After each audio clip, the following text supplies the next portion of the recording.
Halo kawan Kledo, saat ini laporan neraca di Kledo dilengkapi dengan informasi statistik yang memberikan gambaran bagaimana kondisi keuangan perusahaan. Nah, informasi statistik ini meliputi pertama, quick ratio, yaitu rasio yang menunjukkan seberapa liquid aset lancar yang dimiliki perusahaan dan digunakan untuk mengukur bagaimana kemampuan perusahaan dalam melunasi kewajiban jangka pendeknya. Saat nilai quick ratio di atas 1, berarti posisi aset lancar perusahaan aman dan memiliki kemampuan untuk melunasi semua kewajiban lancarnya. Namun, sebaliknya, jika nilai rasio kurang dari 1, ini menunjukkan bahwa aset lancar yang dimiliki tidak mampu untuk melunasi kewajiban lancar perusahaan.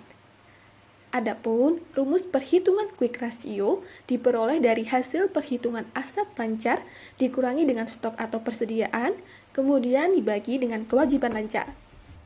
Selanjutnya ada current ratio, digunakan untuk mengevaluasi kemampuan perusahaan agar bisa membayar kewajiban jangka pendek seperti utang dan upah.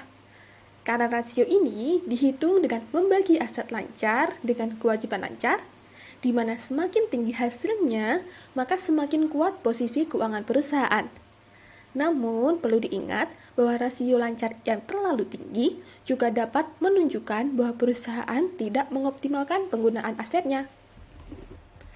Kemudian yang ketiga ada debt to equity ratio, yaitu rasio keuangan yang membandingkan jumlah hutang dengan ekuitas.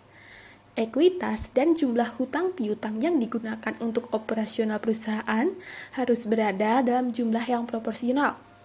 Debt to equity ratio ini juga sering dikenal sebagai rasio leverage atau rasio pengungkit yang diperoleh dari perhitungan total hutang dibagi dengan ekuitas.